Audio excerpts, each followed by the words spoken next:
eu acho que somar todas as pessoas na Espanha, muita gente dizendo que não tem lembrança de nada semelhante a isso que aconteceu hoje.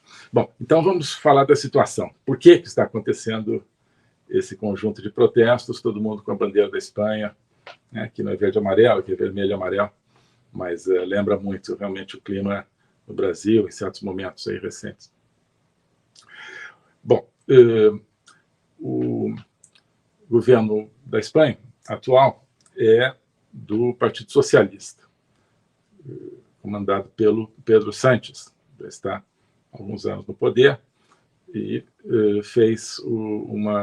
convocou uma eleição um pouco antes do que era o prazo ordinário, mas em país parlamentarista, às vezes o governo tem essa faculdade de antecipar a eleição. É o que foi feito, foi algum tipo de manobra do Partido Socialista, provavelmente vendo que estava enfraquecendo, então quis chamar essa eleição logo. Isso se discutiu muito, por que eles chamaram a eleição esse ano e não no ano que vem, como estava originalmente previsto, mas o certo é que a eleição não resultou numa maioria parlamentar clara. A eleição, que nós inclusive comentamos aqui os resultados, falei do sistema eleitoral espanhol, está aqui acho que foi no programa da Agenda 2030. Quem quiser lá ver, não vamos necessariamente repetir, é interessante o sistema, a gente saber como funciona o sistema eleitoral espanhol. O certo é que, durante a campanha para a eleição, o Partido Popular, que é o partido da centro-direita, muito mais de centro do que de direita,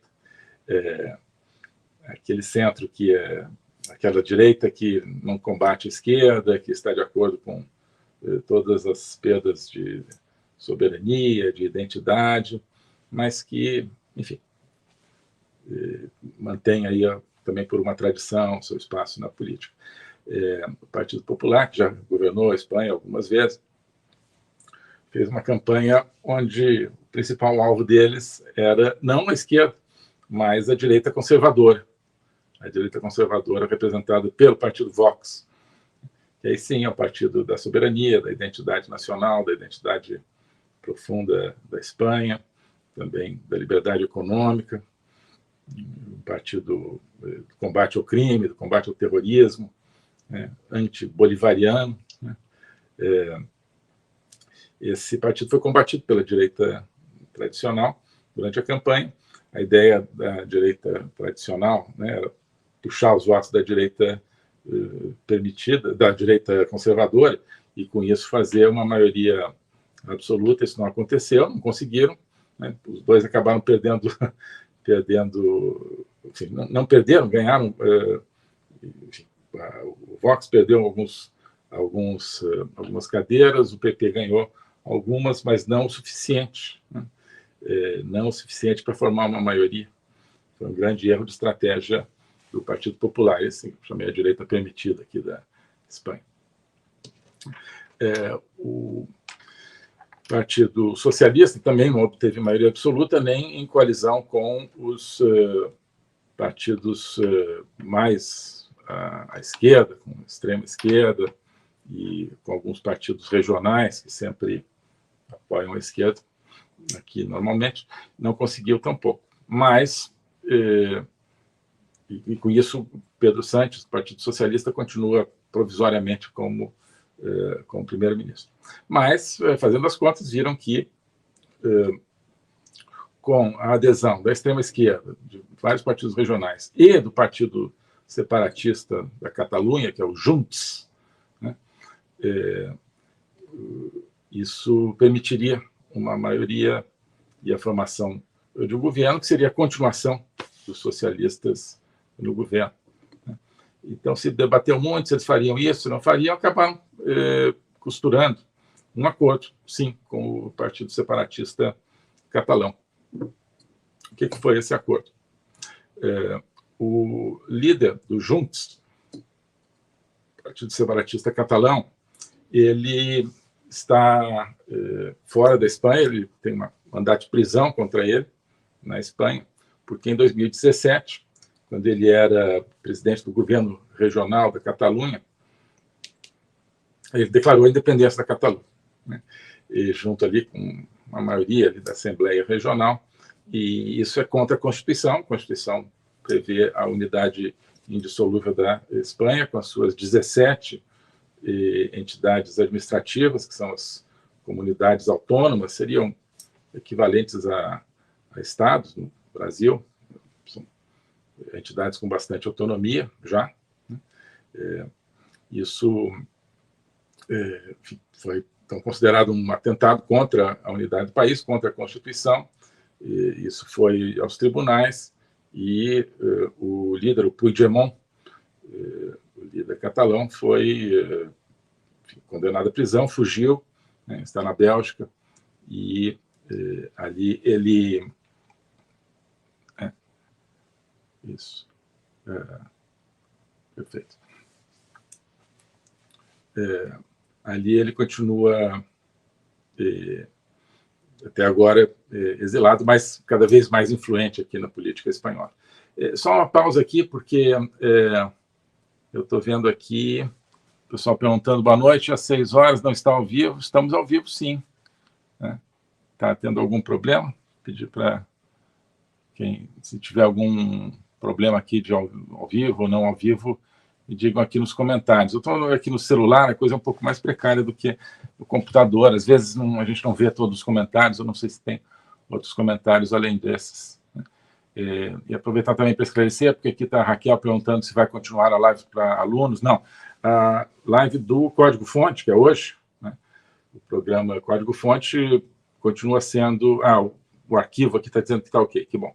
O Código-Fonte continua sendo aberto a todo o público, em todas as plataformas onde nós transmitimos, tá? A Agenda 2030, que é nas terças-feiras, é que passou para o ambiente da Academia Folha Política, onde está o meu curso de logopolítica, portanto, passou a ser destinado aos alunos do curso. Então, quem gosta do Agenda 2030, convido a conhecerem o curso e se integrarem nesse projeto.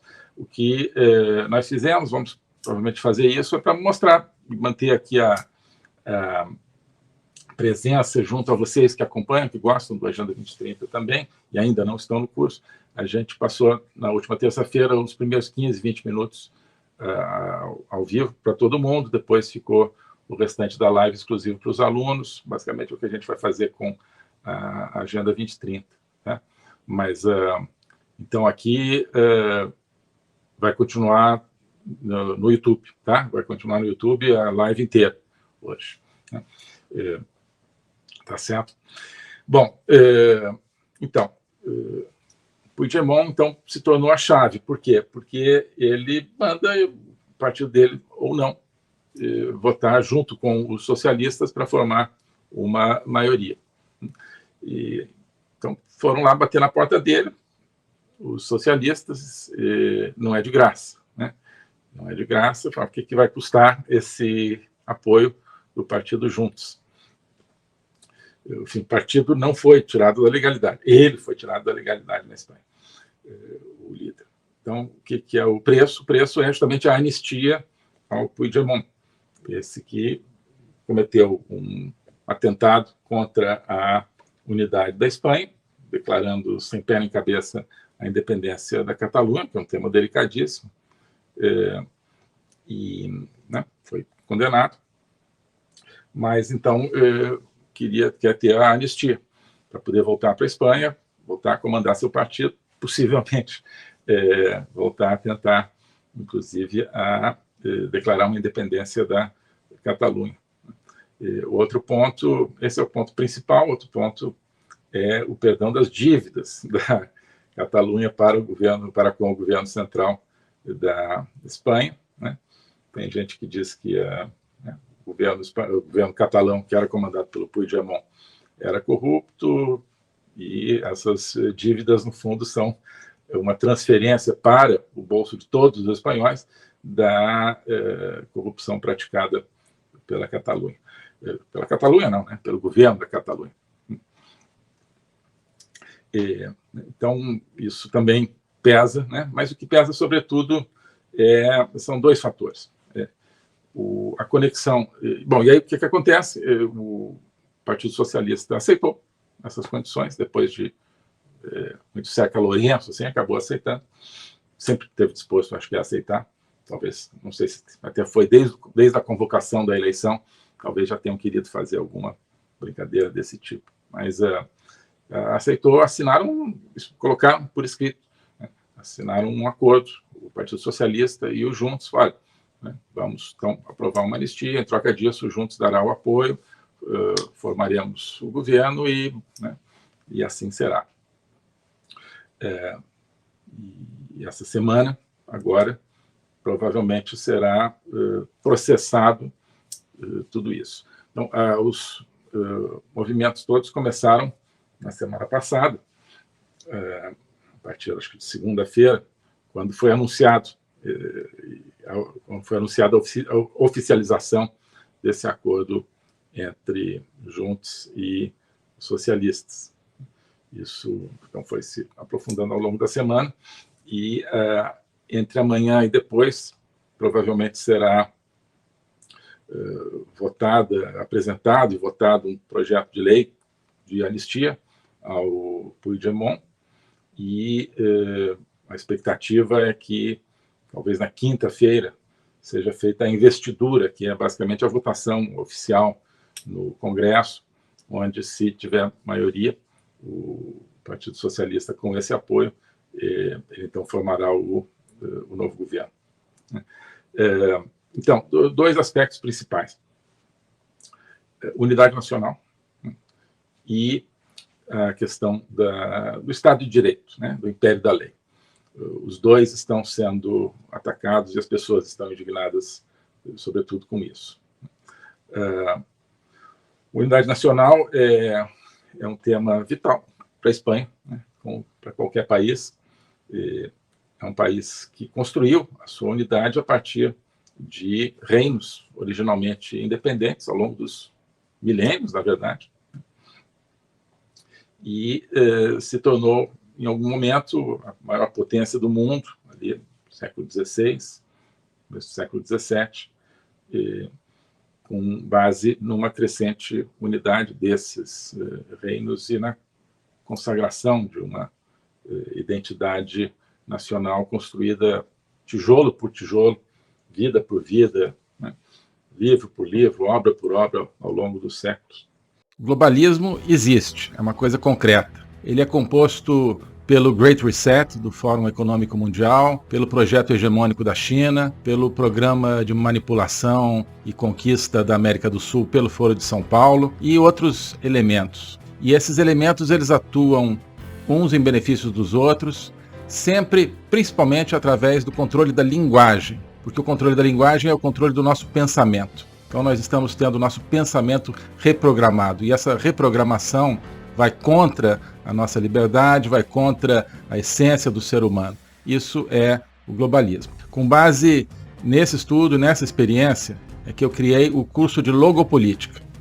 Toda semana eu dou aulas sobre geopolítica, literatura, filosofia, cultura de um modo geral, tudo isso em conjunto formando um espaço de conhecimento que eu denomino a logopolítica, para nós não apenas entendermos a ameaça do globalismo, mas podermos nos contrapor a ela. Se você quiser entrar nesse projeto de conhecer o globalismo e enfrentar o globalismo, clique aqui